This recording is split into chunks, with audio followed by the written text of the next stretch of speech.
The Project Gutenberg ebook of Rose Cottage. This ebook is for the use of anyone anywhere in the United States and most other parts of the world at no cost and with almost no restrictions whatsoever. You may copy it, give it away or reuse it under the terms of the Project Gutenberg license included with this ebook or online at www.gutenberg.org. If you are not located in the United States, you will have to check the laws of the country where you are located before using this ebook.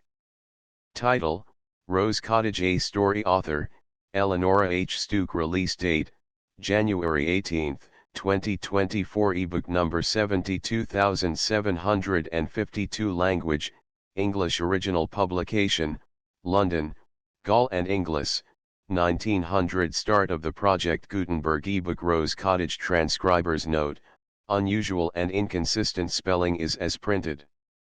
With what pleasure the boy presented his mother with his first week's earnings. Rose Cottage. A story by Eleanora H. Stooke, author of Polly's Father, Little Jim, and C. London, Gall and Inglis, 25, Paternoster Square, and Edinburgh. Printed and bound by Gall and Inglis, Luton Place, Edinburgh. Contents. Chapter I. The New Arrivals. 2. We Didn't Mean. 3. Jim Gets Work. 4. The Good Shepherd. Via request. 6. The Sunday School Treat. 7. The Accident. 8. A Great Change. Rose Cottage. Chapter I. The New Arrivals. Sunley was a beautifully situated little village lying between two hills, with a rippling stream flowing close by through fertile meadowlands, now golden with daffodils. In the most sheltered hedges, white violets and primroses were peeping through beds of moss, and ferns were unfolding their tender green fronds to the welcome warmth of the kindly March sun. Yet, it felt keenly still in the shade, and Marian Morris, the vicar's only daughter, drew her fur boa closer around her throat as she walked up the village street, pausing for a moment at the baker's, and then passing on to Mrs. Mugford's establishment, the post office and general shop of the place. One could buy almost anything at Mrs. Mugford's: drapery, grocery, stationery, ironmongery, and, in fact, nearly every commodity one was likely to require. Whilst making her purchases, Miss Morris was entertained by Mrs. Mugford with all the latest village news. The owner of the village shop was a large, red-faced woman, with bright brown eyes like a robin's, and sleek, neatly banded iron-gray hair. She was a bit of a gossip, it is true, but a very kindly one. Never was there a case of distress in the parish that did not reach her ears, and receive a sympathetic hearing, and such help as she could give. "I have new neighbors," she told Miss Morris, nodding towards a pretty thatched cottage on the opposite side of the street. "Rose Cottage has been taken by a family called Lethbridge, father, mother, and 4 children. They moved in only yesterday." "Lethbridge," said Miss Morris thoughtfully. "I don't think I know the name." "No, miss. They come from a distance. The man was groom in some gentleman's stables, I hear." "Has he work in the village, then?" in interested tones. "Mr. Talbot at the Hall has engaged him as understableman. The wife's a sickly looking, pale-faced poor body, but there are 2 sturdy boys, a little girl and a baby. I went across last night to see if there was anything I could do for them, but Mrs. Lethbridge didn't ask me in," she added in slightly aggrieved accents. "Perhaps she wants to get her new home in good order before seeing strangers," suggested Miss Morris, smiling, for she guessed Mrs. Mugford would have liked to have found out more about her neighbors. "Yes, miss, I dare say. I'm glad to see Rose Cottage inhabited, anyway. I think an unoccupied house looks so depressing. What else can I do for you, miss?" "That's all I want today, thank you, Mrs. Mugford, good afternoon." With a nod and a smile, Miss Morris stepped into the street again, just as the door of Rose Cottage opened, and a pale-faced woman came out with a baby in her arms, and a little girl of about 8 years old at her side. The woman looked weary, but as she glanced at the vicar's daughter, an expression of interest crossed her face. Acting on the impulse of the moment, Marian went across the road. "Good morning," she said brightly. "You are Mrs. Lethbridge, are you not?" "I am Marian Morris, the vicar's daughter, and I have now heard that you have come to live in our village. I hope you will soon feel at home. I always think Rose Cottage so very pretty." "Yes, miss," with a slight flush, and a somewhat timid smile. "What a dear little girl!" Marian exclaimed in sudden admiration, as a pair of blue eyes were raised to meet hers, and a delicately tinted face, crowned with a mass of golden curls, became suddenly illuminated with a sweet smile. "What is your name, little one?" "Molly, please, miss." "Will you give me a kiss, little Molly?" No answer, except the same smile, wholly sweet, but with a certain appealing weakness in it that went straight to Marian's kind heart. She bent down and kissed the child, and then turned to the mother who was watching her earnestly. "Our Molly is not quite like other children, miss," Mrs. Lethbridge said, with a break in her voice. "We sometimes think she is not right here," indicating her forehead with a quick motion of her hand. Marian felt shocked. She looked again at the little girl, and was conscious of a somewhat vacant expression in the clear, blue eyes that had escaped her notice at first. "She is not very bad," the mother continued hastily, "but she can't learn. We have to send her to school, but she doesn't remember anything. She's an affectionate, obedient child, but strange very. It does seem hard she should be different to other children," in slightly aggrieved tones, "the only girl, too. My boys are right in mind and body, but Molly, why, she don't know more now than a child of 5 years old ought, and she's 8. God has given you a heavy trouble to bear," Marian said, sympathetically.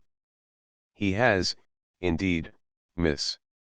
Sometimes I wonder what will become of Molly when she grows up. If anything happened to her father or me, whatever would she do? Her Father in heaven would provide for her, Mrs. Lethbridge." The poor mother brushed the back of one work-hardened hand across her eyes, and tried to smile. "We didn't notice anything wrong with her until a year or so ago," she said, encouraged by the kindly interest on Marian's face to continue the conversation. "We thought her backward-like, and James, that's my husband, don't like to think she isn't like other children even now, he's that fond of her.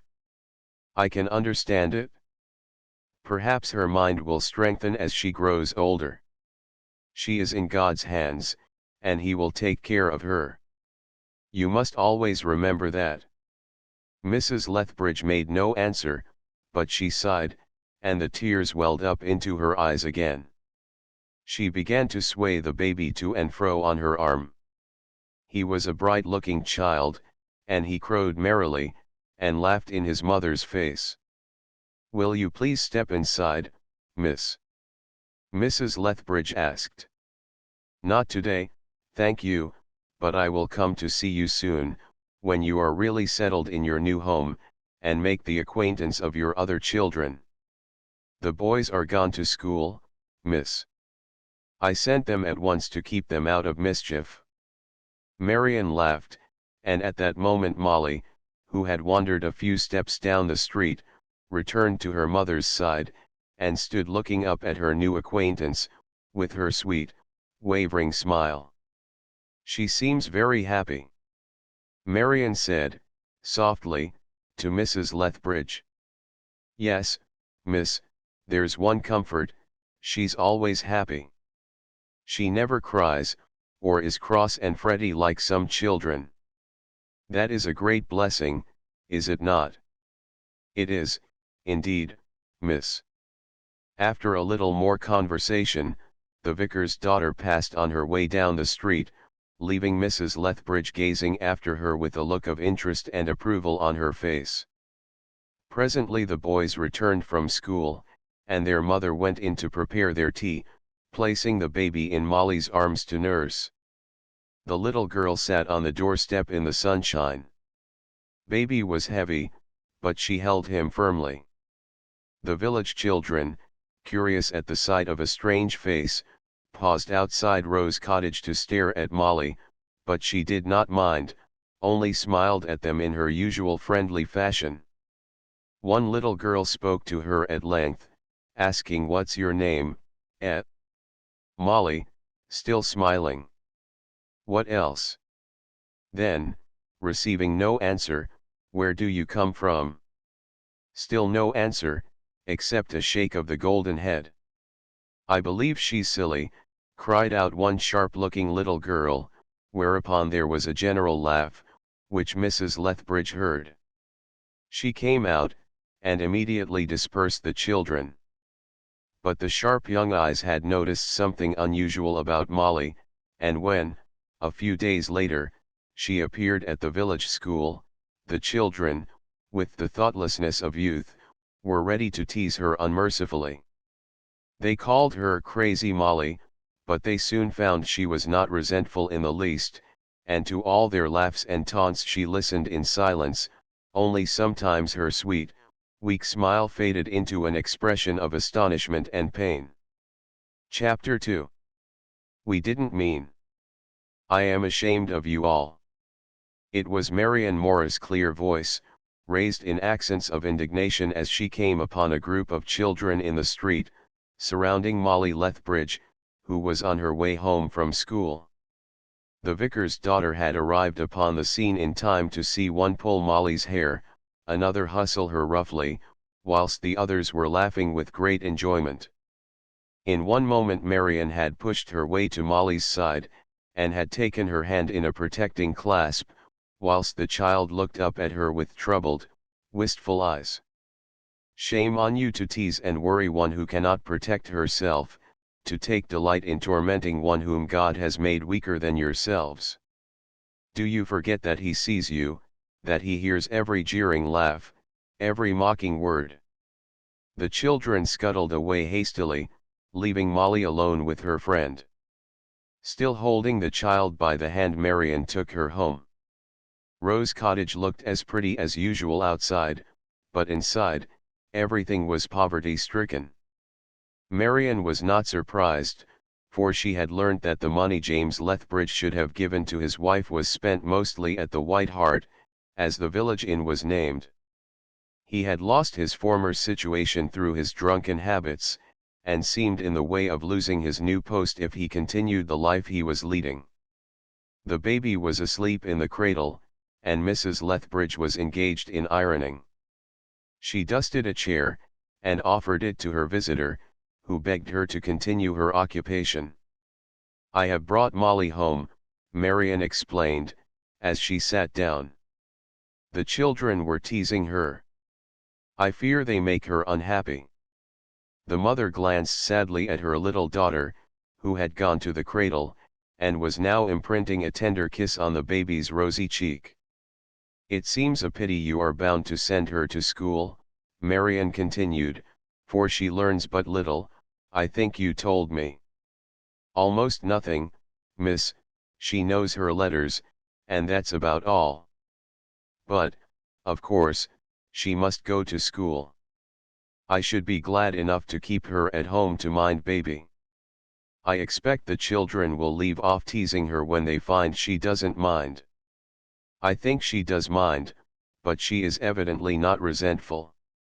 You don't send her to Sunday school, Mrs. Lethbridge, do you? No, miss, I'm not bound to send her there, you see. I think it is a pity she should not go. But perhaps you teach her on Sundays at home. The mother shook her head, and looked a trifle ashamed as she said, hastily, I've no time to spare, and it's so difficult to make her understand, and she asks such questions. Of course, I make her say her prayers every night. Molly was still standing by the cradle, rocking it gently. Marian spoke to her. Molly, will you come here, dear?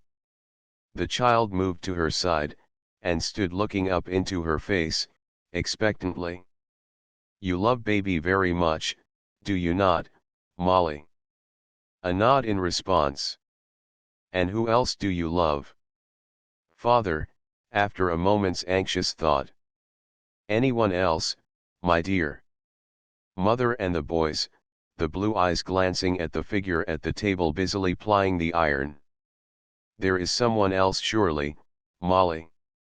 You, miss.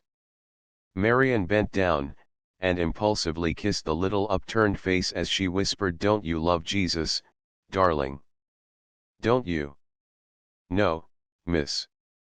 She doesn't understand, Mrs. Lethbridge put in hastily. I see she does not, but I think one could teach her.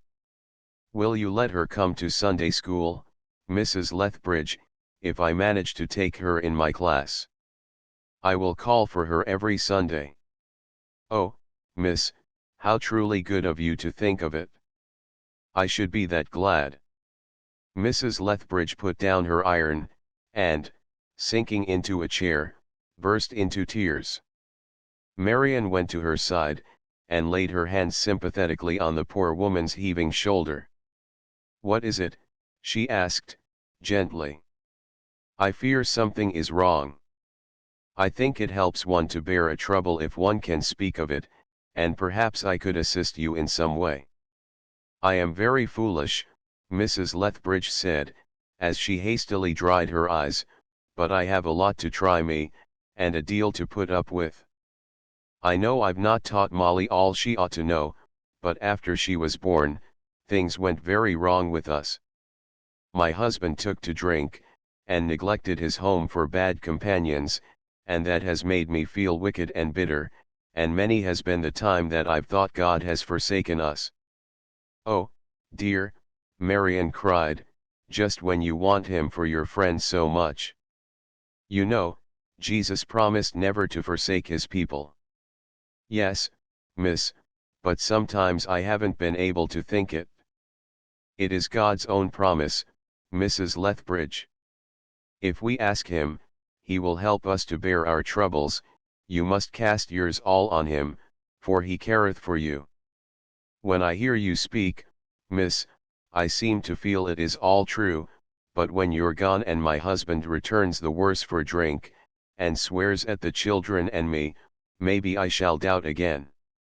He is not a bad man when he's sober, but that isn't often towards the end of the day, she said bitterly. You must ask God to show him his sin. Pray for him. I don't believe it would be any good, miss. Try, earnestly, do try. Will you promise me? Yes, I will, in brighter tones. And I'll call for Molly next Sunday. Please let her be ready by 2 o'clock. Thank you, miss.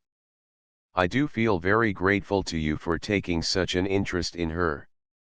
Oh, here come the boys. They were fine, healthy little fellows, and their mother's eyes rested on them with loving pride. The elder was Jim, and the younger Dick, she explained. Marian discovered 2 pennies in her pocket, which she presented to them to spend as they thought fit, and a further search found another penny for Molly. Mrs. Lethbridge smiled her gratitude, and Marian laughed as the children ran out of the cottage, and across the road to the shop to invest their money in sweets. I never mind so long as Molly is with the boys, the mother explained, they think a deal of their sister. That is as it should be, Marian responded. Well, Mrs. Lethbridge, I must be going now. I'm afraid I've been hindering you in your work. I'm glad you should, miss. I was that miserable when you came in, and now, I declare, what with your kind thought for my little maid, and all you've said to me, I feel a different woman. As she left the cottage, Marian glanced across to Mrs. Mugford's shop, and saw Molly and her brothers making their purchases, the boys holding an animated conversation with Mrs. Mugford herself. Marion smiled, knowing well that the kind woman would give the children good worth for their pennies. On her way home she encountered some of the children she had surprised teasing Molly an hour before, and stopped to speak a few words of remonstrance about their behavior. She saw by their flushed cheeks and bowed heads that they were ashamed of themselves, and when she told them how they ought to protect one whom God had made unable to protect herself, instead of mocking her, a bright little girl, who had been one of the ringleaders of Molly's tormentors, said, with real penitence in her voice, "We didn't mean to be unkind, Miss Morris. It was only fun, and we didn't think. I'll stand up for crazy Molly, and never laugh at her again." Chapter 3. Jim Gets Work. It had been March when the Lethbridge family arrived at Rose Cottage. And by the time the June roses bloomed around its walls, the villagers had lost all curiosity about the newcomers, for the simple reason that they knew all there was to know about them.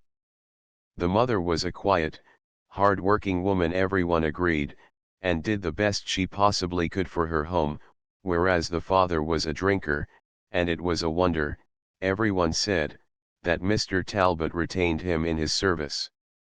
Then people began to whisper that James Lethbridge did a little night poaching by setting wires for rabbits, but that was only a whisper as yet. Scantily clothed and fed though they were, the Lethbridge children flourished.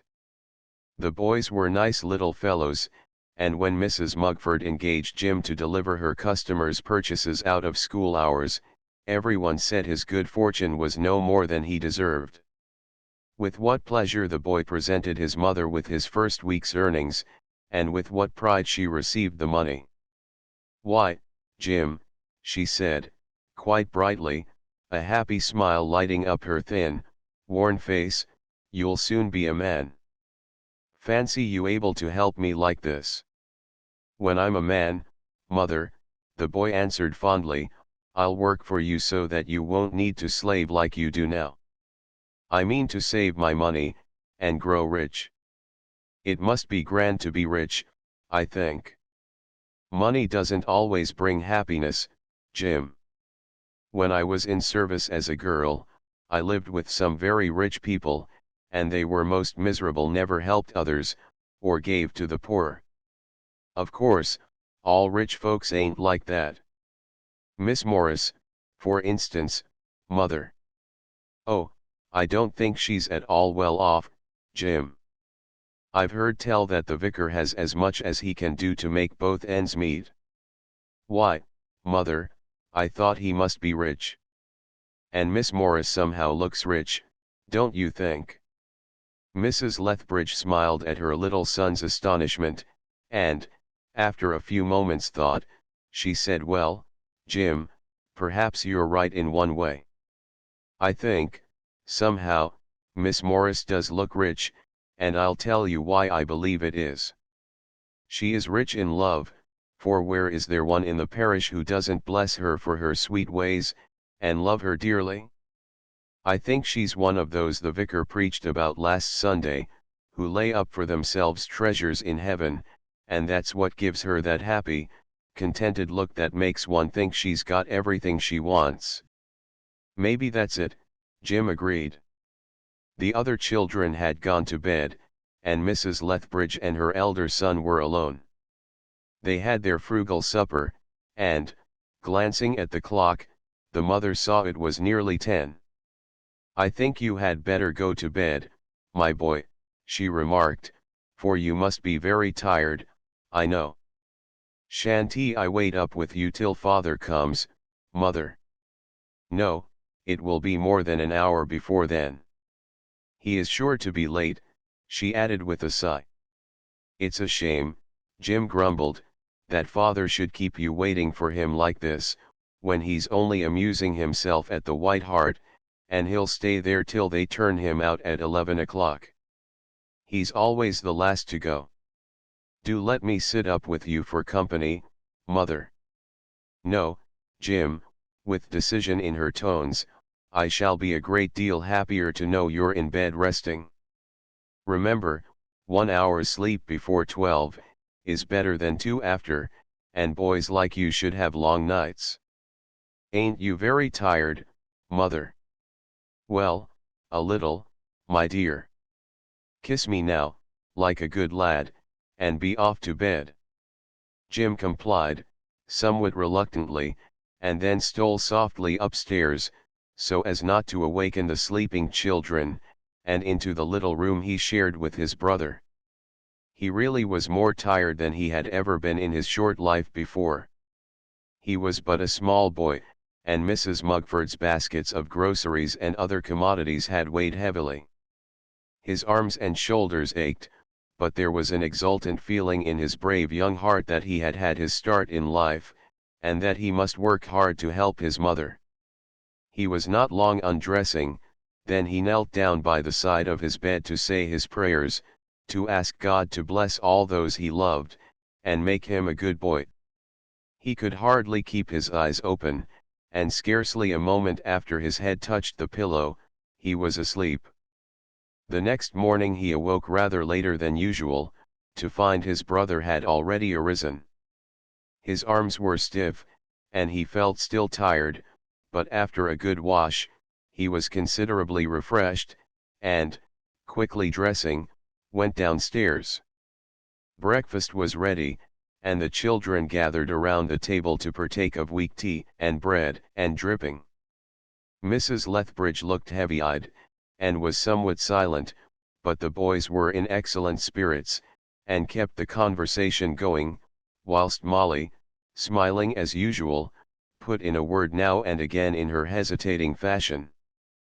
The father had not appeared, and the children knew well enough that he was upstairs, sleeping off the effects of last night's dissipation, and asked no questions. The boys were the only inmates of Rose Cottage who went to church that Sunday morning, so whilst the sweet church bells were ringing their invitation to come and worship and praise God in his house of prayer, Molly took the baby in her arms, and seated herself on the doorstep in the warm June sunshine. She made a pretty picture, her fair face bent over her infant brother, and the roses that twined around the porch formed a lovely setting of color, and filled the air with the fragrance of their scent. At first baby was lively, and his sister played with him, but presently he became drowsy, and lay quietly with his blue eyes staring up at the roses. People passing nodded at Molly, and she nodded back at them. Presently she heard her father's heavy footsteps on the stairs, and he came and placed a chair just inside the open door and sat down.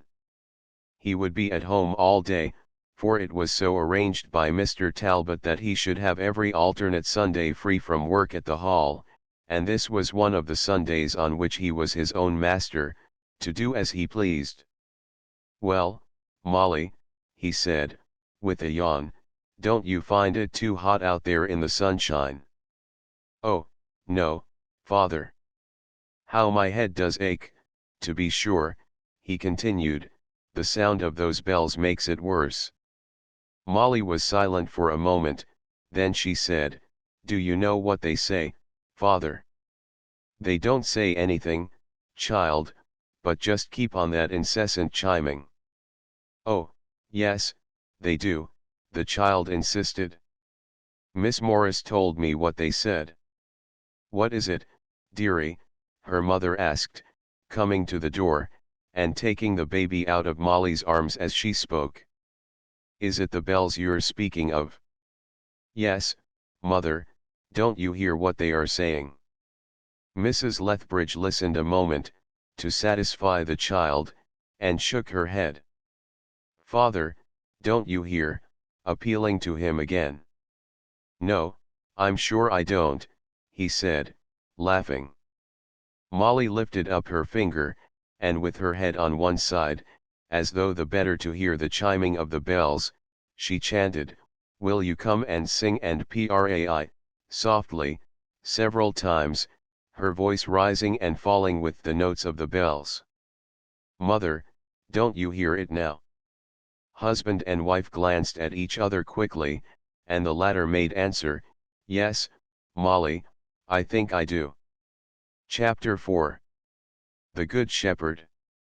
Molly had grown to look forward to Sunday afternoons, for, true to her promise, the vicar's daughter always called for the little girl on her way to the Sunday school, and the two were firm friends.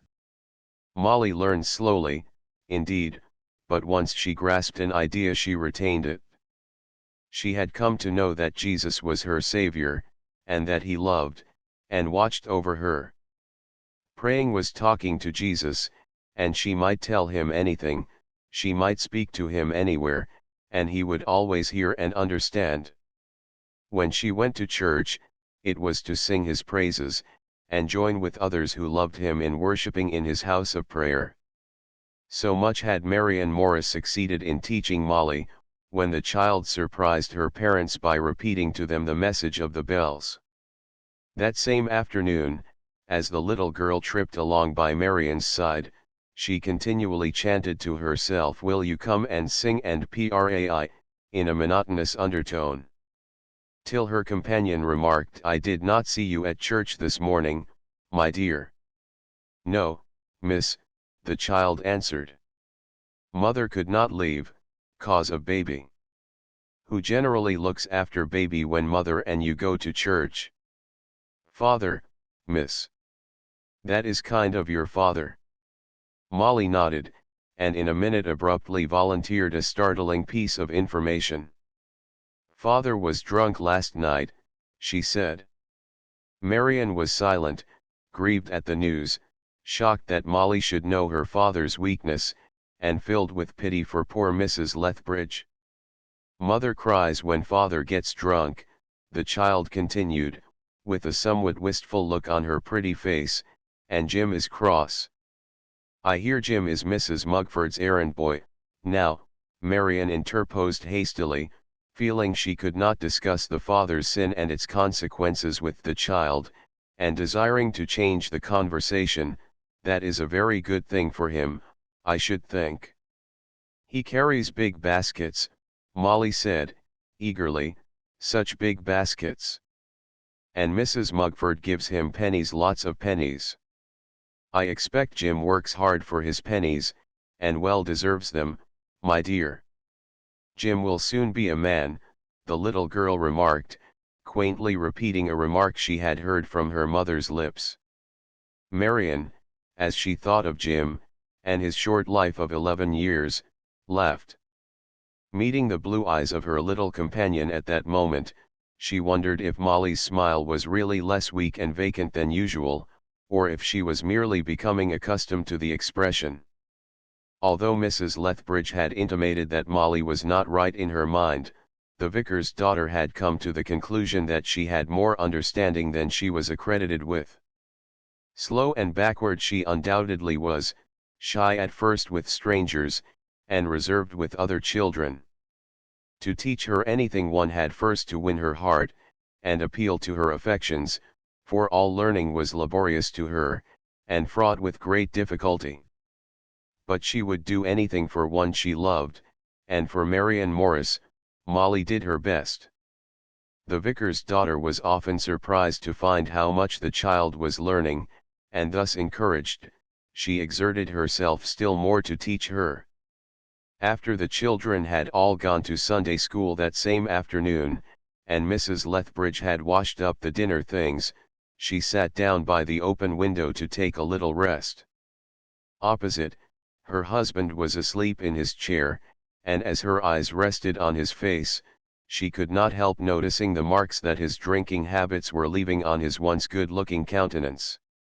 For nearly an hour she sat thus, brooding over the difficulties of her life, but presently her thoughts turned to her children. They were such obedient, good children, and she had great hopes for them, even for little Molly. The dear child had improved so much of late. By and by, James Lethbridge awoke, and looked surprised to see his wife seated quietly at the other side of the window.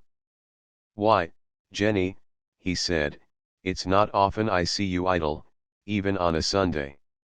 "I was thinking, James," she answered. "I wonder if you have noticed how our little maid has altered, and for the better, too." I think it's Miss Morris doing, she's been doing her utmost to teach her, I know. I do think the child is sharper than she used to be.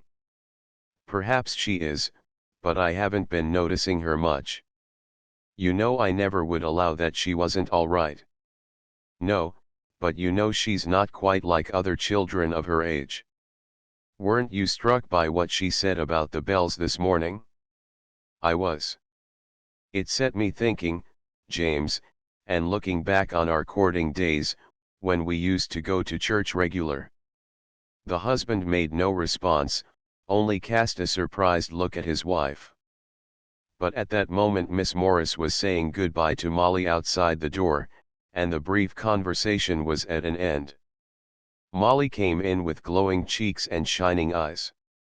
She ran up to her mother, and kissed her pale, tired face. "Haven't you a kiss for your poor old father, too, Molly?" The little girl turned towards him, and, springing upon his knee, put her arms around his neck with a loving embrace. "And what have you been learning at Sunday school today, my dear?" her mother inquired. "About the Good Shepherd," Molly answered promptly. "Tell us about him, dearie." Molly sat on her father's knee, with his arm around her, whilst she tried to collect her thoughts.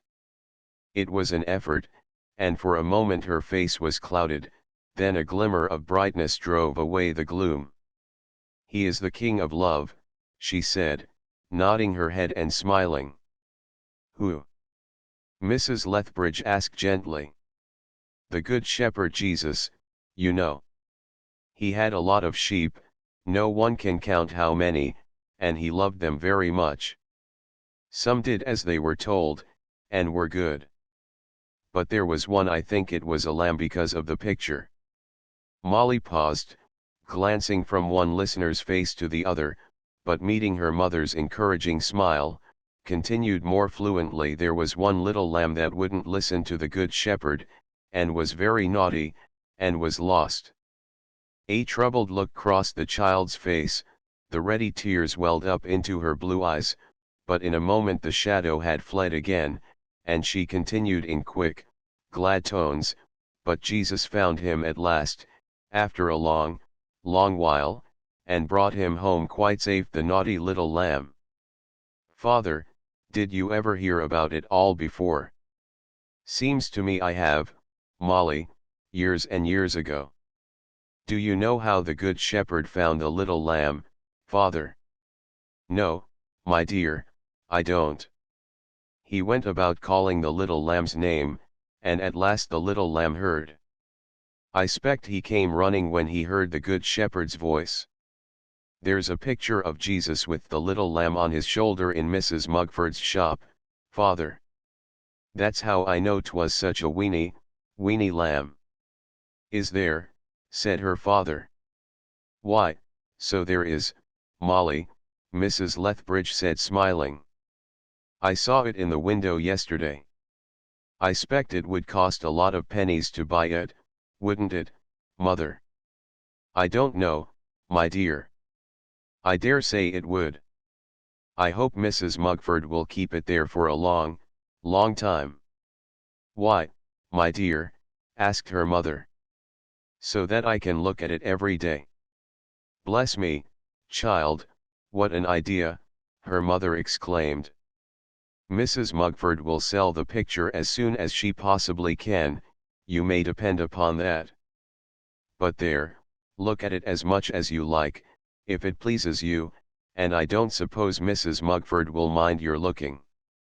"No, she's a good soul," Mr. Lethbridge said in grateful tones, "and she's so kind to Jim, too." "We sang such a pretty hymn this afternoon," Molly continued eagerly. "That was about the Good Shepherd too." "Couldn't you sing it to us now, Molly?" the mother asked. "I can't remember all," with a shake of the golden head, "I only know a little bit." "Sing us the little bit, my dear. Your father and I would like to hear, Father." James Lethbridge assented readily, so Molly complied with their request, her sweet, fresh voice singing the first verse of the hymn. The King of love my shepherd is, whose goodness faileth never, I nothing lack if I am his, and he is mine forever. I forget the rest, mother, but it's all about the Good Shepherd, and I'm going to learn every word someday. Miss Morris is going to teach me. When Molly had gone upstairs to take off her hat, and put a pinafore over her best frock, Mrs. Lethbridge turned eagerly to her husband. James, she said, in more hopeful tones than he had heard from her lips for many a year, don't you see now how the child is improving? He agreed with a short nod, but there was a look on his face that told of unspeakable thankfulness, and she was satisfied. Chapter V. A request. In Mrs. Mugford's shop window, in the midst of several other prints, in cheap wooden frames, was the one that had made such an impression on Molly's mind. The prints were all of little value, but to Molly they appeared grand pictures, and several times a day, she would pause to have another admiring gaze at the Good Shepherd. At length, one afternoon, she took courage and ventured into the shop, where with her heart beating wildly, and her cheeks flushed with the thought of her boldness, she found herself face to face with Mrs. Mugford. The good woman smiled kindly as she leaned her hands on the counter, and surveyed the little girl out of her sharp brown eyes. "Well, my dear," she remarked, in her brisk, business-like way, "has your mother sent you to do her shopping for her?" "No, please, ma'am," Molly answered, shyly. "No? Then what is it, Molly?" "If you please, ma'am, would you tell me how many pennies it would cost to buy a picture?" "A picture? What picture?" "One of the prints in the window, I suppose." "Yes, ma'am.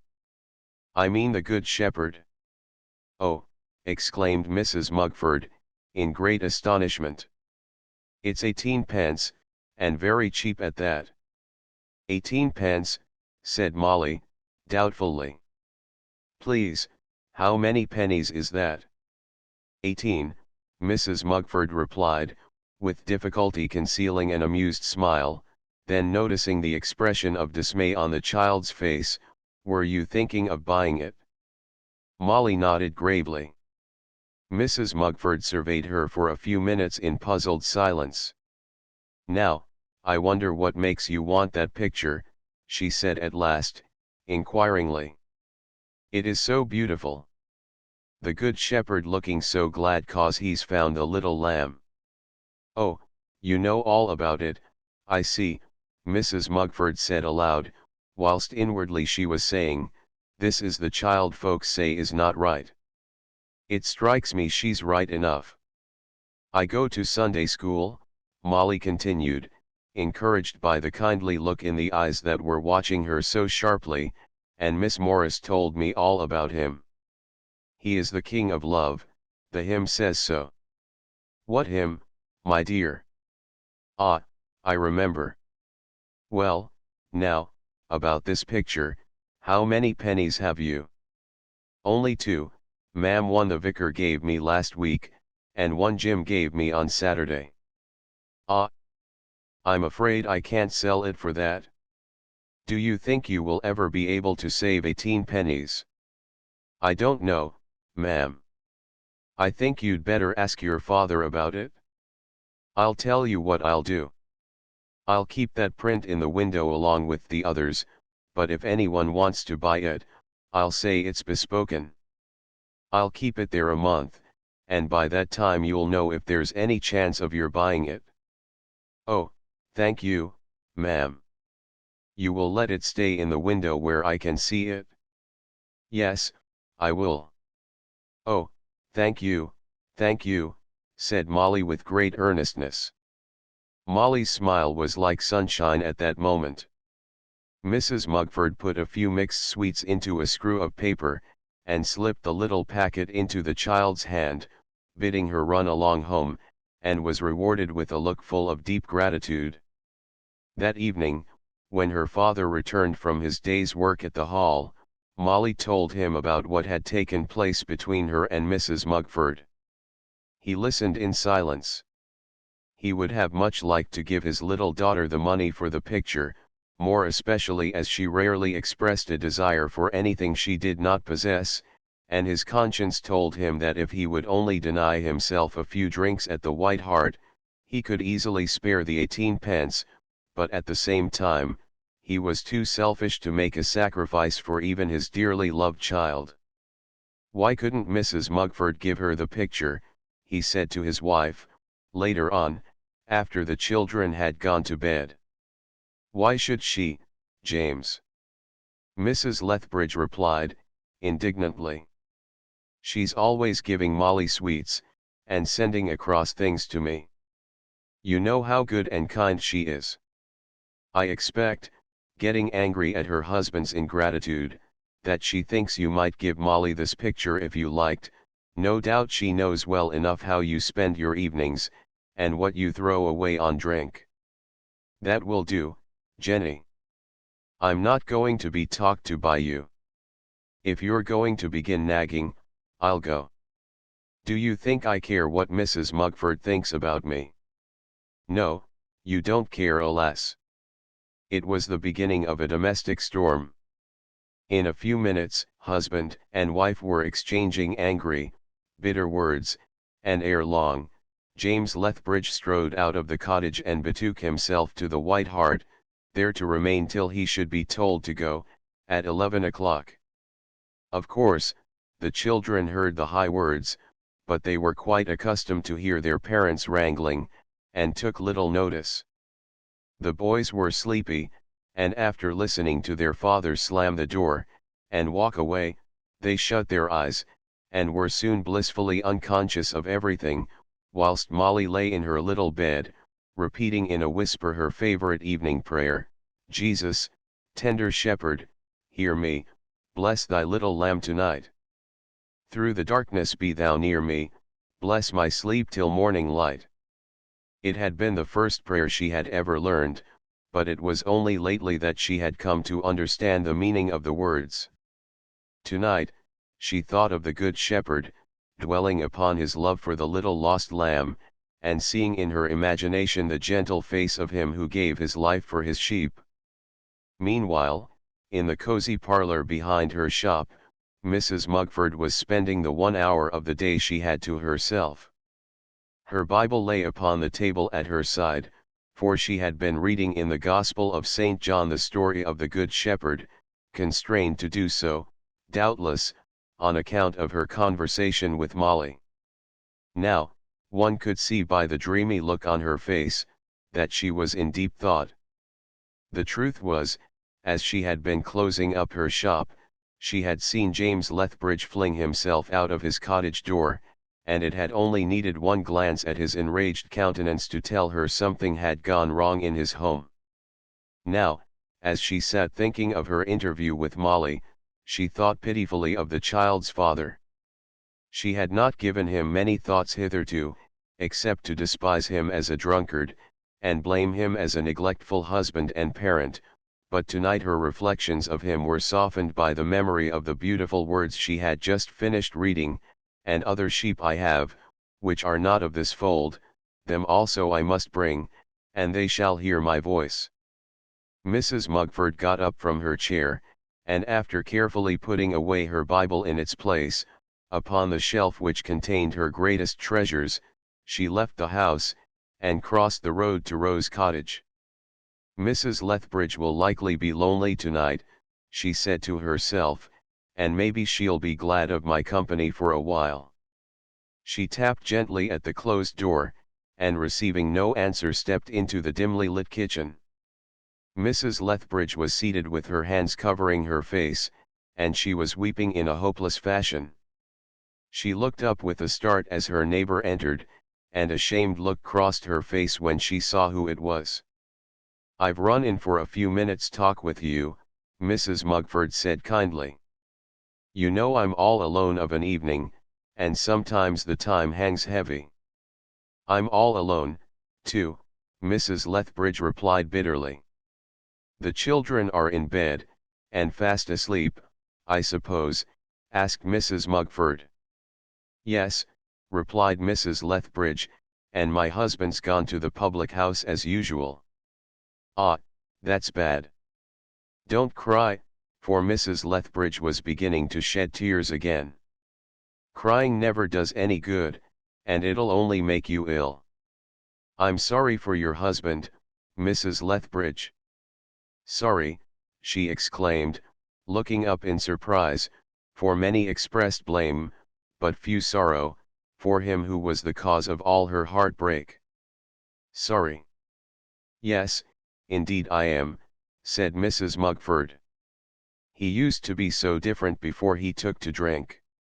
You wouldn't think now he was the same man I married. He's wandered away from Christ's fold, but the Good Shepherd him your little maid talks about, he won't forget him, and one day I hope your husband will hear his voice," Mrs. Mugford said solemnly. "You must pray for him." "Oh, I do, I do. But I can't help complaining, and I've no patience, and life does seem so hard." Mrs. Mugford nodded sympathetically, and then the neighbors sat down side by side, and indulged in a long, confidential chat, and by Mrs. Lethbridge dried her eyes, and was comforted. When Mrs. Mugford said good night, it was after promising to run in again one evening soon, and she went home with the knowledge that she had been allowed to help and cheer one heavy heart. Chapter 6. The Sunday School Treat. There was great excitement in the little village of Sunley one day towards the end of June, and many an anxious glance was cast at the sky to see if the weather was likely to remain fair. But not one fleck of cloud was visible in the broad expanse of blue overhead, and the good folks of Sunley had every reason to be confident that it would be fine for the Sunday school treat. Punctually at 2 o'clock, the children assembled at the schoolhouse, and marched to the vicarage grounds, where they spent the afternoon and evening in playing games and running races, with an interval for the all-important tea. Besides the children, many of their parents were present, not to speak of the teachers, who worked hard for the enjoyment of their little pupils. The vicar, of course, was at the head of everything. He was a grey-haired, elderly man, with a kind, sympathetic heart and manner, and a face that won one's confidence and trust. He had had much care and sorrow, for he had been many years a widower, and out of 4 children only Marian was left, the rest having died in early youth. Yet the vicar was always bright and cheerful, and never more so than when in the presence of young folks. It was a perfect day, every one agreed, and not too hot, for though the sun shone in a cloudless sky, there was a fresh, invigorating breeze, and it was delightfully cool under the tall elm trees that flanked the vicarage lawn. It was in that sheltered spot that the mothers congregated, and discussed the behavior of their children. "What a pretty little maid yours is," said one kindly soul to Mrs. Lethbridge, who was present with the baby in her arms. "I never did see such blue eyes before, and such golden curls." Mrs. Lethbridge smiled, and turned a pleased look on the speaker, as she answered, "Molly's a good child, and that's better than her pretty looks, I take it. She's so sweet-tempered, too, and always as happy as the day is long. And your boys are fine little chaps. How does the elder take to work, Mrs. Lethbridge?" "Oh, very well indeed, and Mrs. Mugford says he's trustworthy, and she's quite satisfied with him." "That's a great thing, ain't it? You can't trust some boys out of your sight, hardly. Mrs. Mugford will stand his friend, you'll see, if she's taken to him she's like that. She and I were girls together, so I know her ways. She's got on in the world. Married a steady, hard-working man, and when he died, he left her well provided for, and without anyone to share with. As though to be alone in the world had its advantages." But Mrs. Lethbridge did not see it in that light. "I've heard her say she wished she had children," she said, and she's real good to mine." At that moment the conversation was interrupted by Jim, who rushed up in great excitement to his mother, and whispered eagerly in her ear, "Mother, I've won sixpence for coming in second in the last race. The vicar gave it to me. Look here." The boy's face was shining with pleasure, and his smile was reflected on the mother's countenance. "Do you know what I am going to do with it, mother?" Then, as she shook her head, "I'm going to save it towards buying that picture of the Good Shepherd for our Molly. Will you please keep it for me?" Mrs. Lethbridge willingly consented, and took charge of the bright, new sixpence, tying it up carefully in a corner of her pocket handkerchief. She was deeply touched at the boy's unselfishness and love for his sister, and felt she might be justly proud of her elder son. Meanwhile, Molly was enjoying the day most thoroughly. She kept close to Miss Morris at first, but after a little while, she ventured to play with some other children about her own age, and soon lost all her shyness and reserve. But now the summer evening was drawing to a close, the sun was setting in a rosy glow of color, and the children's happy day was nearly over. James Lethbridge returned home before his family, and after getting his own tea, stood outside the cottage door, looking disconsolately up and down the deserted street. The silence indoors was oppressive, and he felt quite glad when he saw Mrs. Mugford's portly figure step outside her shop, and he immediately crossed the road to speak to her. "Good evening, ma'am. So you haven't gone to the school treat, along with everyone else?"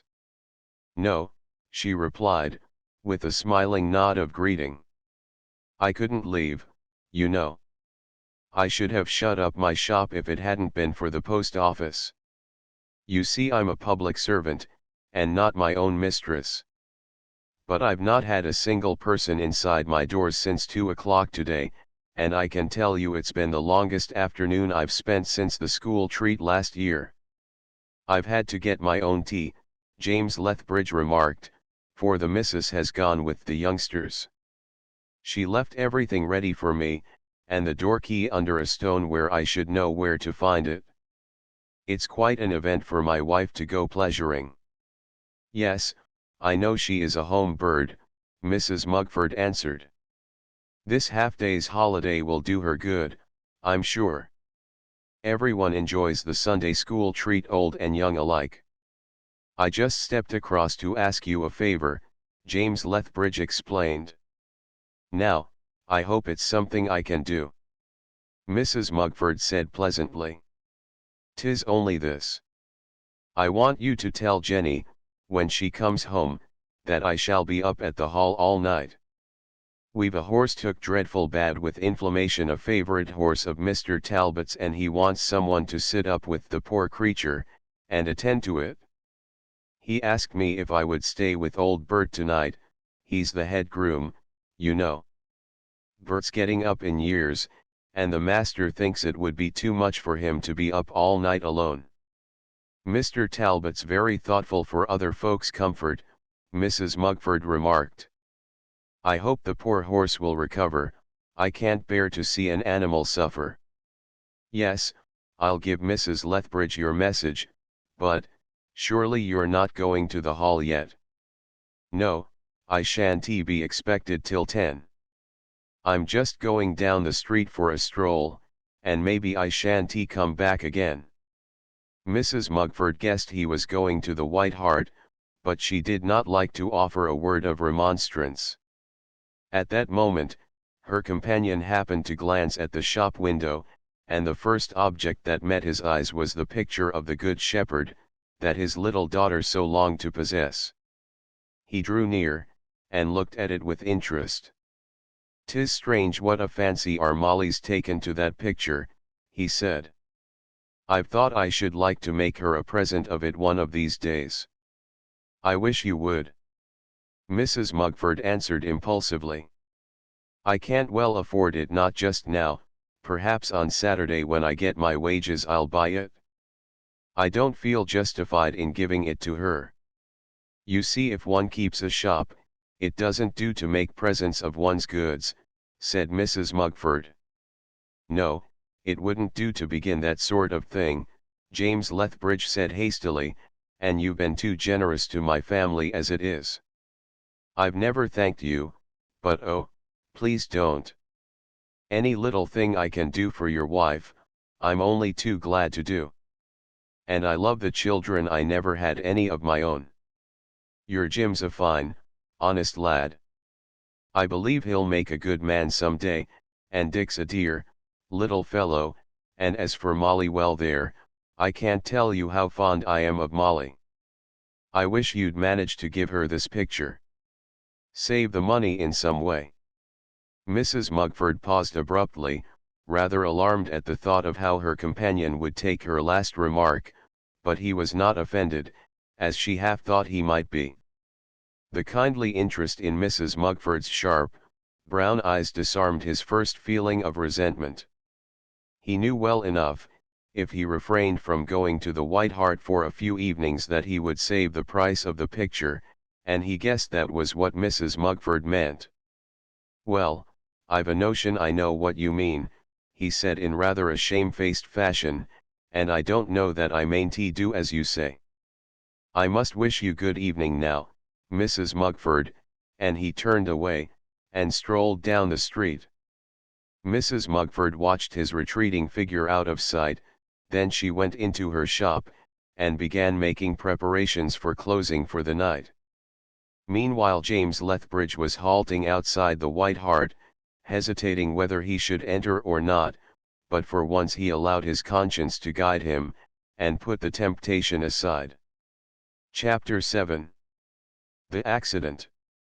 It was the morning after the school treat, and although only a little after 6 o'clock, the Lethbridge boys were already up, helping to put things in order for the day.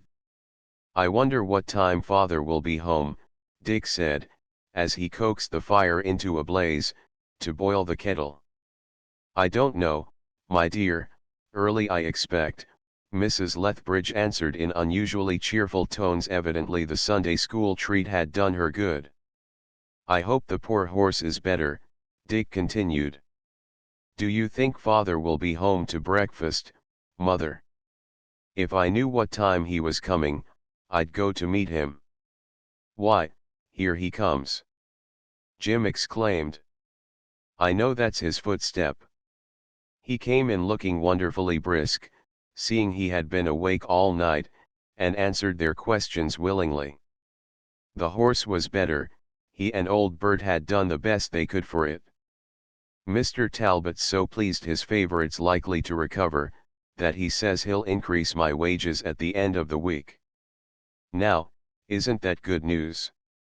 The boys assented eagerly, and Mrs. Lethbridge smiled, though she could not help wondering if her husband would allow her a little more towards the housekeeping, or if he would spend the extra money in drink. Father, said Jim, presently, I have sixpence, or rather, mother is keeping it for me. I won it for coming in second in a race yesterday. Guess what I'm going to do with it? The father shook his head, smiling as he met the boy's eager glance. I'm going to put it towards buying that picture of the Good Shepherd for our Molly. Isn't it a splendid idea? Well done, Jim, and I'll give you the rest of the money on Saturday. Oh, father, do you mean it? Oh, thank you, thank you. Of course I mean it. I intended to give Molly the picture anyway. How pleased the child will be! Mrs. Lethbridge exclaimed. I wonder where she'll hang it. She is not up yet, I suppose, the father inquired. No, I expect she's very tired. You should have seen her running about and playing with the other children, yesterday. It did my heart good to watch her. She did have a good time, and no mistake. Molly slept until nearly 8 o'clock, and when she came down, found her father fast asleep in their one easy chair. Her mother motioned to her not to disturb him, so she took her breakfast in silence. Then the children went to school, and Mrs. Lethbridge was busy for a while, washing and dressing the baby. When her husband at last awoke, it was 10 o'clock.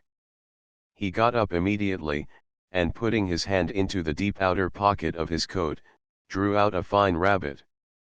"There, Jenny," he said, "that'll make us a good dinner today." But instead of looking pleased, the poor wife's face clouded over, and she exclaimed, "Oh, James, you've been poaching again." "And what if I have? I set the wire as I went up to the hall last evening, and this morning there was our dinner caught for us." "Come, Jenny, don't look so black. Where's the harm?" "There is harm," she said, vehemently, "and you must know it, James. You took good care not to show the rabbit when the children were here, because you thought they might wonder how you got it. It's stealing, for the rabbit don't belong to us, and if you were found out, you'd be sent to prison, and then what would become of your family? I'll take care not to be found out. I don't call trapping a rabbit stealing, if you do." The farmers complain dreadfully that the rabbits are a perfect plague, and eat up all their crops. "Mr. Talbot would discharge you if he knew." "I dare say he would, but he won't know. He may get to hear. I really believe people are suspicious about you, James. I'll promise you to be careful. I wish you'd promise me never to poach a rabbit, or anything else, again." "Not likely." "What an aggravating woman you are, Jenny." "James, it's not honest. I never thought when I married you, you'd come to this." But James Lethbridge only laughed. He was in too good spirits to be easily made angry, and would not take his wife's remarks seriously. Mrs. Lethbridge cooked the rabbit for dinner, but she felt very unhappy, and after the midday meal was over, and she was washing up the plates, a few hot tears coursed down her cheeks. Molly, who was playing with the baby, noticed her mother's sorrow, and ran to her side. "Mother," she cried. "What is it?" "Nothing I can tell you, my dear." Molly was sadly distressed. She stood looking up into her mother's face with wistful, blue eyes. Her father and brothers had gone out, so, but for the baby, Mrs. Lethbridge and her little girl were alone. "Don't you worry, my Molly. When you are older you shall know everything that troubles me. You'll be my right hand. I know you will. But, mother, why do you cry? Does your head ache?" "No, my dear, it's my heart." "Poor mother. Won't Jesus take the pain away?" "I don't know, perhaps he will someday." "We'll ask him now. Miss Morris says we must tell him everything." "Well, you ask him, Molly." So the child knelt down on the kitchen floor, and covering her face with her hands, prayed earnestly, "Please, dear Jesus, take mother's pain away, and not make her heart ache any more." Then arising from her knees, she looked around with a radiant countenance, and was met by her mother's smile, a smile that seemed to drive away all thoughts of sorrow, so full was it of tender love. The next moment, the cottage door was flung open, and Dick rushed in, out of breath, and pale with fright. "Mother! Oh, mother!" he cried, half sobbing. "What is it?" she asked anxiously. "What is wrong?" "Father's had an accident, and they're bringing him home. There was a runaway horse coming down the street, and he tried to stop it, and oh, with a shudder, it trod upon him." Molly began to cry, and at the sound Mrs. Lethbridge, with a mighty effort, collected her startled wits. "Dick," she said quickly and imperatively, "do you take baby and Molly upstairs into your own room, and shut the door. Mind and remain there, all of you, till I say you may come out." Taking the baby in his arms, Dick led the way upstairs, and carried out his mother's instructions. Molly's frightened sobs soon ceased, and the children strained their ears to catch every sound. "They are carrying him upstairs," Dick whispered, "and that's Dr. Bligh's voice. Oh, I hope poor father isn't dead." The time seemed endless, but it was actually only half an hour before Jim softly opened the door, and joined them. "Oh, Jim," cried Molly, flinging herself into his arms. "He's not dead, say he's not dead." "No, he's not dead. They have put him to bed, but I'm afraid the doctor thinks he's badly hurt. Mother said I was to come and take you all downstairs." "Will father die?" Molly questioned. "Oh, Jim, do say." "I don't know, Molly, but I hope he won't. Perhaps the doctor will be able to tell us presently. Jesus can make him well, can't he?" "Yes, of course he can. We'll ask him, Molly." So the children crept noiselessly downstairs, and, in the kitchen, they huddled together in a corner, whilst Jim, in faltering accents, prayed for their father's recovery. By and by the doctor's footsteps were heard descending the stairs. He was a kind-hearted man, with little ones of his own, and he cast a pitying look at the children. "Will my father live, sir?" Jim inquired. "I cannot tell, my boy. He has broken his right leg, and has other injuries besides, but he may pull through. We must hope for the best. Well, little girl," patting Molly's golden head, "what have you been doing to your eyes? Crying, eh?" "Yes, sir," Molly answered shyly. "Oh, you mustn't cry. That won't mend matters. You'll be wanted to help nurse your poor father, and I can't have tears in a sick room, you know. That won't do." "No, sir," said Molly. "That's well said. I fancy you'll make a capital little nurse, anyway, we'll see," and the kindly doctor went on his way, having cheered the children considerably. "We must hope for the best," Jim said, repeating Dr. Bligh's words, "and perhaps God will let poor father live after all." Chapter 8. A Great Change. James Lethbridge did not die, though it was several days before the doctor declared his life to be out of danger. It was September before he was well enough, with great difficulty, to come downstairs. It was a painful journey, but Dr. Bligh said he must now try to use his leg more and more daily. A cheerful little party took tea together in the kitchen that afternoon. The father, pale and thin after his illness, and still feeling very weak, was somewhat silent. During the weary time he had been laid up, he had had ample opportunity for serious thought, and had determined never, with God's help, to neglect his family for the sake of drink again.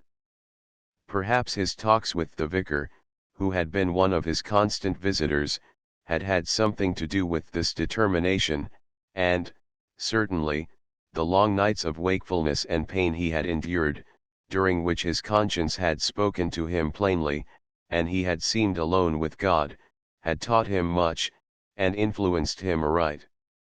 "How strange it seems to have father down with us again," remarked Mrs. Lethbridge. "I feel so glad and thankful."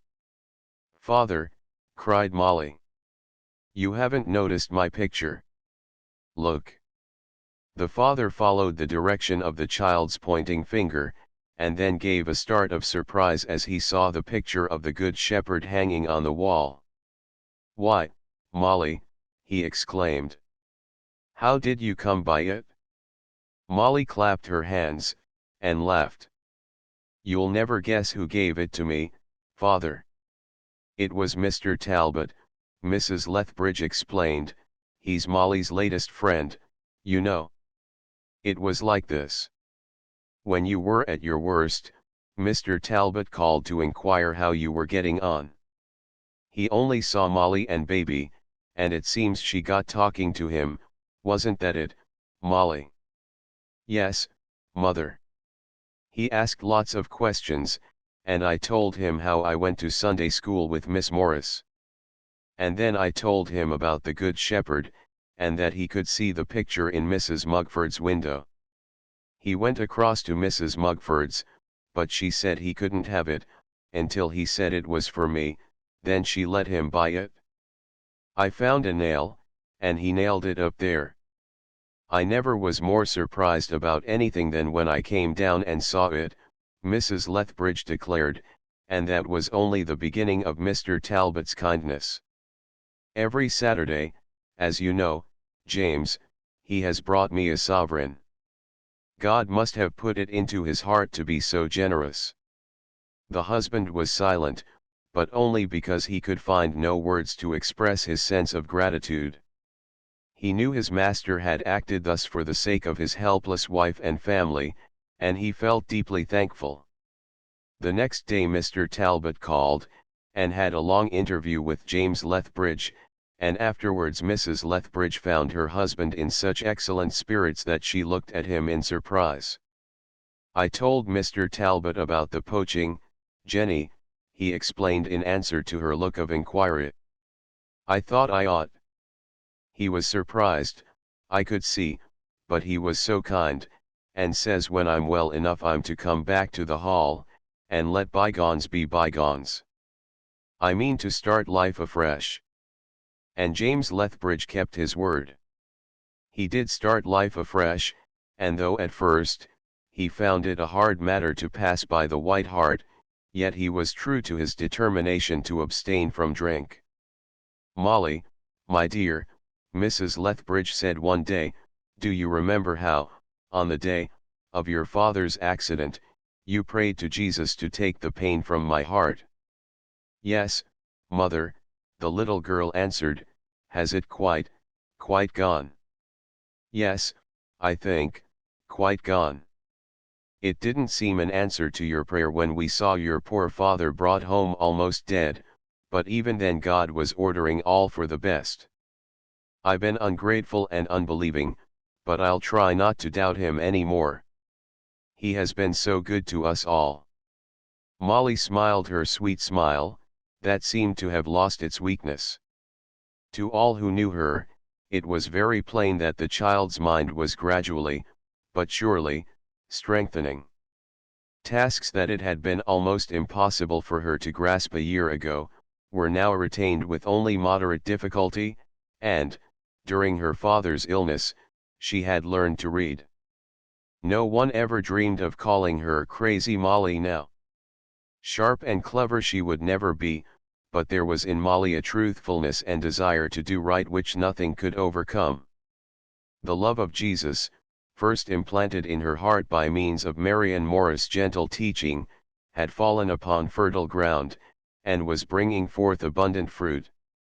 It seemed that because Molly had the one thing needful, a firm trust in her Saviour, she wanted nothing else.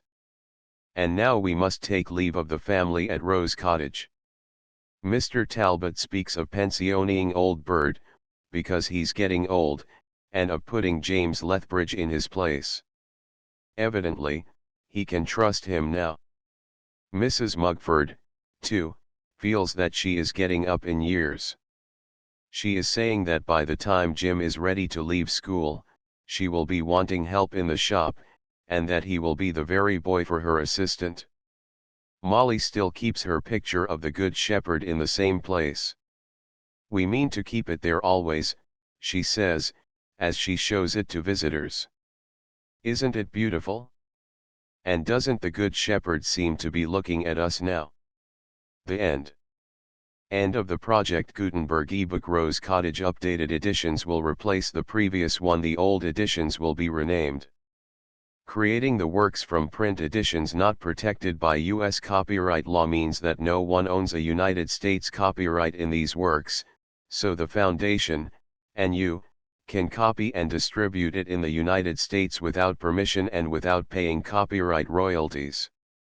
Special rules, set forth in the general terms of use part of this license, apply to copying and distributing Project Gutenberg trademark electronic works to protect the Project Gutenberg trademark concept and trademark.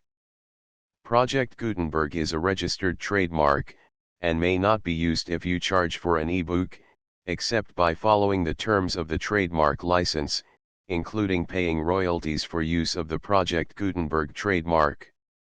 If you do not charge anything for copies of this ebook, complying with the trademark license is very easy. You may use this ebook for nearly any purpose such as creation of derivative works, reports, performances, and research. Project Gutenberg ebooks may be modified and printed and given away. You may do practically anything in the United States with ebooks not protected by U.S. copyright law. Redistribution is subject to the trademark license, especially commercial redistribution. Start, full license. The full Project Gutenberg license. Please read this before you distribute or use this work to protect the Project Gutenberg trademark mission of promoting the free distribution of electronic works, by using or distributing this work, or any other work associated in any way with the phrase Project Gutenberg. You agree to comply with all the terms of the full Project Gutenberg trademark license available with this file or online at www.gutenberg.org/license. Section 1. General Terms of Use and Redistributing Project Gutenberg Trademark Electronic Works 1.a. By reading or using any part of this Project Gutenberg trademark electronic work, you indicate that you have read, understand, agree to and accept all the terms of this license and intellectual property, trademark/copyright, agreement. If you do not agree to abide by all the terms of this agreement, you must cease using and return or destroy all copies of Project Gutenberg trademark electronic works in your possession. If you paid a fee for obtaining a copy of or access to a Project Gutenberg trademark electronic work and you do not agree to be bound by the terms of this agreement, you may obtain a refund from the person or entity to whom you paid the fee as set forth in paragraph 1.e.8. 1.b. Project Gutenberg is a registered trademark. It may only be used on or associated in any way with an electronic work by people who agree to be bound by the terms of this agreement. There are a few things that you can do with most Project Gutenberg trademark electronic works even without complying with the full terms of this agreement. See paragraph 1.c below. There are a lot of things you can do with Project Gutenberg trademark electronic works if you follow the terms of this agreement and help preserve free future access to Project Gutenberg trademark electronic works. See paragraph 1.e below. 1.c. The Project Gutenberg Literary Archive Foundation, the Foundation or PGLOF, owns a compilation copyright in the collection of Project Gutenberg trademark electronic works. Nearly all the individual works in the collection are in the public domain in the United States. If an individual work is unprotected by copyright law in the United States and you are located in the United States, we do not claim a right to prevent you from copying, distributing, performing, displaying, or creating derivative works based on the work as long as all references to Project Gutenberg are removed. Of course, we hope that you will support the Project Gutenberg trademark mission of promoting free access to electronic works by freely sharing Project Gutenberg trademark works in compliance with the terms of this agreement for keeping the Project Gutenberg trademark name associated with the work. You can easily comply with the terms of this agreement by keeping this work in the same format with its attached full Project Gutenberg trademark license when you share it without charge with others. 1.d. The copyright laws of the place where you are located also govern what you can do with this work. Copyright laws in most countries are in a constant state of change. If you are outside the United States, check the laws of your country in addition to the terms of this agreement before downloading, copying, displaying, performing, distributing or creating derivative works based on this work or any other Project Gutenberg trademark work. The Foundation makes no representations concerning the copyright status of any work in any country other than the United States. 1.e Unless you have removed all references to Project Gutenberg, 1.e.1. The following sentence, with active links to, or other immediate access to, the full Project Gutenberg trademark license must appear prominently whenever any copy of a Project Gutenberg trademark work, any work on which the phrase Project Gutenberg appears, or with which the phrase Project Gutenberg is associated, is accessed, displayed, performed, viewed, copied or distributed. This ebook is for the use of anyone anywhere in the United States and most other parts of the world at no cost and with almost no restrictions whatsoever. You may copy it, give it away or reuse it under the terms of the Project Gutenberg license included with this ebook or online at www.gutenberg.org. If you are not located in the United States, you will have to check the laws of the country where you are located before using this ebook. 1.e.2. If an individual Project Gutenberg trademark electronic work is derived from texts not protected by U.S. copyright law, does not contain a notice indicating that it is posted with permission of the copyright holder, the work can be copied and distributed to anyone in the United States without paying any fees or charges.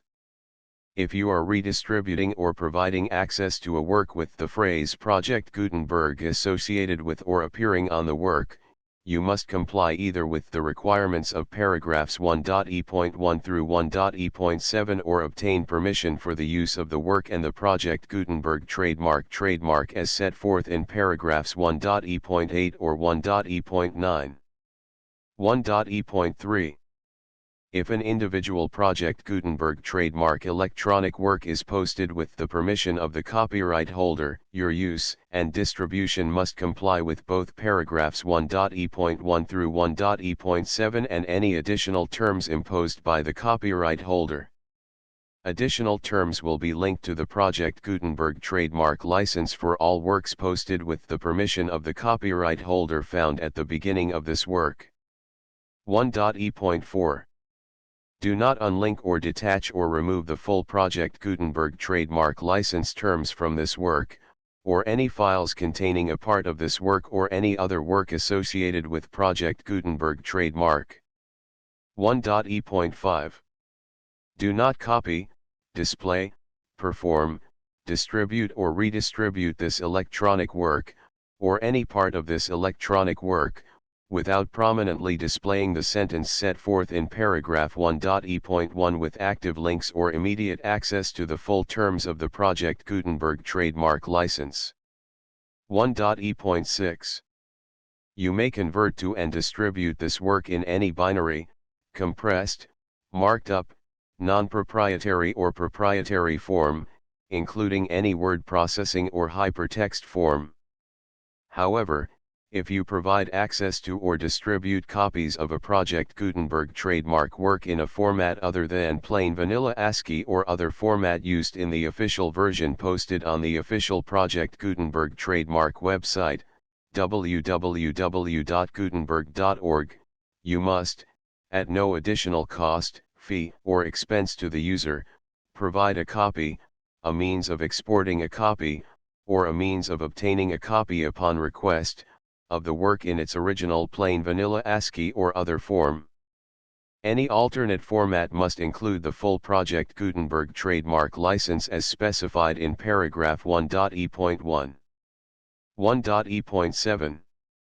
Do not charge a fee for access to, viewing, displaying, performing, copying or distributing any Project Gutenberg trademark works unless you comply with paragraph 1.e.8 or 1.e.9. 1.e.8. You may charge a reasonable fee for copies of or providing access to or distributing Project Gutenberg trademark electronic works provided that, you pay a royalty fee of 20% of the gross profits you derive from the use of Project Gutenberg trademark works calculated using the method you already use to calculate your applicable taxes. The fee is owed to the owner of the Project Gutenberg trademark, but he has agreed to donate royalties under this paragraph to the Project Gutenberg Literary Archive Foundation. Royalty payments must be paid within 60 days following each date on which you prepare, or are legally required to prepare, your periodic tax returns. Royalty payments should be clearly marked as such and sent to the Project Gutenberg Literary Archive Foundation at the address specified in Section 4, Information about donations to the Project Gutenberg Literary Archive Foundation. You provide a full refund of any money paid by a user who notifies you in writing, or by email, within 30 days of receipt that he does not agree to the terms of the full Project Gutenberg trademark license. You must require such a user to return or destroy all copies of the works possessed in a physical medium and discontinue all use of and all access to other copies of Project Gutenberg trademark works. You provide, in accordance with paragraph 1.f.3, a full refund of any money paid for a work or a replacement copy, if a defect in the electronic work is discovered and reported to you within 90 days of receipt of the work.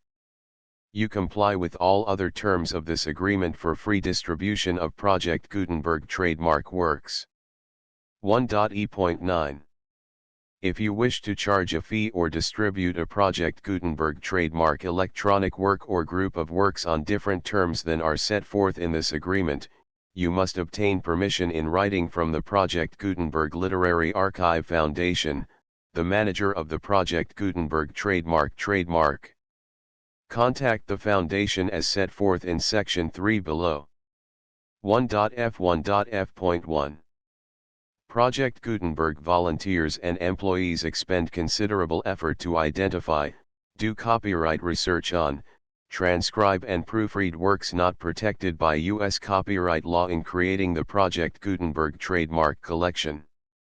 Despite these efforts, Project Gutenberg trademark electronic works, and the medium on which they may be stored, may contain defects, such as, but not limited to, incomplete, inaccurate or corrupt data, transcription errors, a copyright or other intellectual property infringement, a defective or damaged disk or other medium, a computer virus, or computer codes that damage or cannot be read by your equipment. 1.f.2.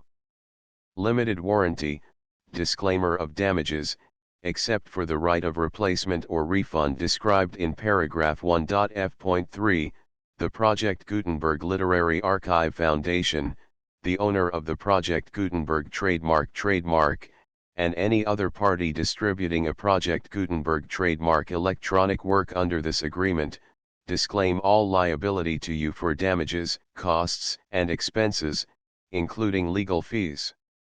You agree that you have no remedies for negligence, strict liability, breach of warranty or breach of contract except those provided in paragraph 1.f.3. You agree that the Foundation, the trademark owner, and any distributor under this agreement will not be liable to you for actual, direct, indirect, consequential, punitive, or incidental damages even if you give notice of the possibility of such damage. 1.f.3. Limited right of replacement or refund. If you discover a defect in this electronic work within 90 days of receiving it, you can receive a refund of the money, if any, you paid for it by sending a written explanation to the person you received the work from. If you received the work on a physical medium, you must return the medium with your written explanation. The person or entity that provided you with the defective work may elect to provide a replacement copy in lieu of a refund. If you received the work electronically, the person or entity providing it to you may choose to give you a second opportunity to receive the work electronically in lieu of a refund. If the second copy is also defective, you may demand a refund in writing without further opportunities to fix the problem. 1.f.4.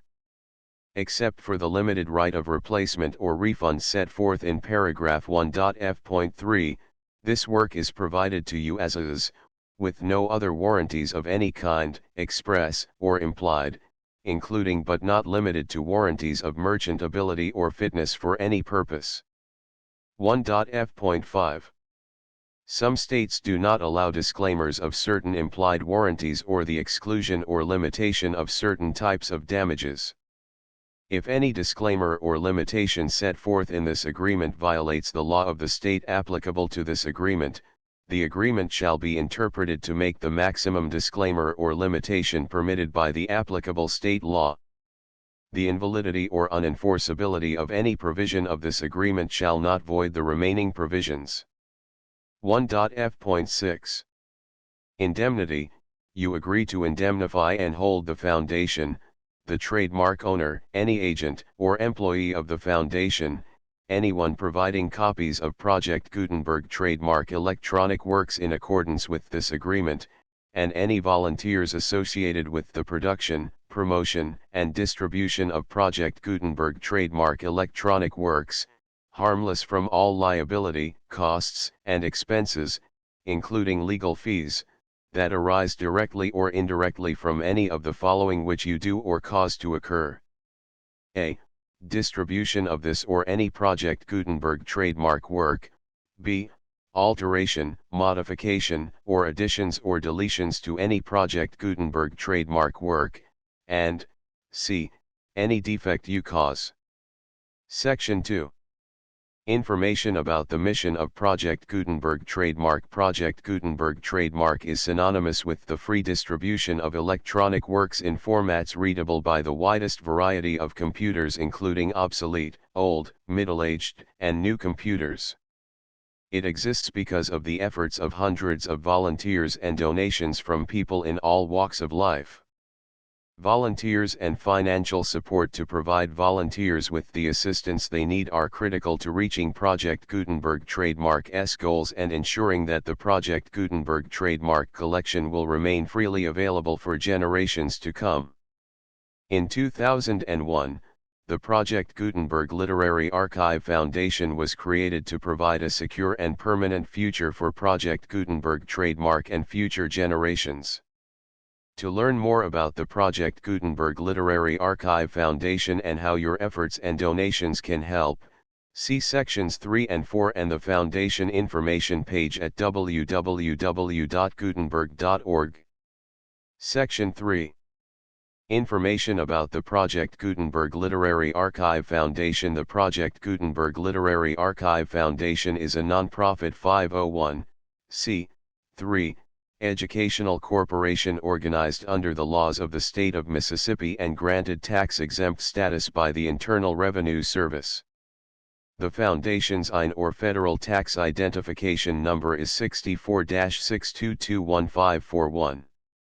Contributions to the Project Gutenberg Literary Archive Foundation are tax-deductible to the full extent permitted by U.S. federal laws and your state's laws. The Foundation's business office is located at 809 North 1500 West, Salt Lake City, Utah 841-16808-596-1887. Email contact links and up-to-date contact information can be found at the Foundation's website and official page at www.gutenberg.org/contact. Section 4.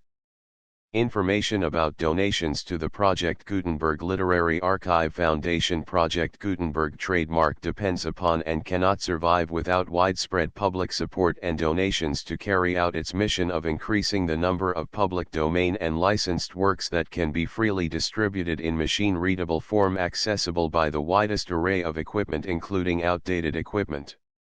Many small donations, $1 to $5,000, are particularly important to maintaining tax-exempt status with the IRS.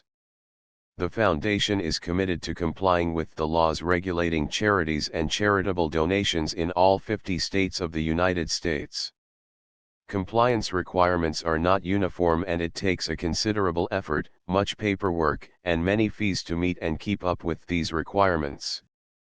We do not solicit donations in locations where we have not received written confirmation of compliance. To send donations or determine the status of compliance for any particular state, visit www.gutenberg.org/donate. While we cannot and do not solicit contributions from states where we have not met the solicitation requirements, We know of no prohibition against accepting unsolicited donations from donors in such states who approach us with offers to donate. International donations are gratefully accepted, but we cannot make any statements concerning tax treatment of donations received from outside the United States. U.S. laws alone swamp our small staff. Please check the Project Gutenberg web pages for current donation methods and addresses. Donations are accepted in a number of other ways, including checks, online payments, and credit card donations. To donate, please visit www.gutenberg.org/donate. Section 5. General information about Project Gutenberg trademark electronic works. Professor Michael S. Hart was the originator of the Project Gutenberg trademark concept of a library of electronic works that could be freely shared with anyone. For 40 years, he produced and distributed Project Gutenberg trademark ebooks with only a loose network of volunteer support. Project Gutenberg trademark ebooks are often created from several printed editions, all of which are confirmed as not protected by copyright in the U.S. unless a copyright notice is included. Thus, we do not necessarily keep ebooks in compliance with any particular paper edition. Most people start at our website, which has the main PG search facility, www.gutenberg.org. This website includes information about Project Gutenberg trademark, including how to make donations to the Project Gutenberg Literary Archive Foundation, how to help produce our new ebooks, and how to subscribe to our email newsletter to hear about new ebooks.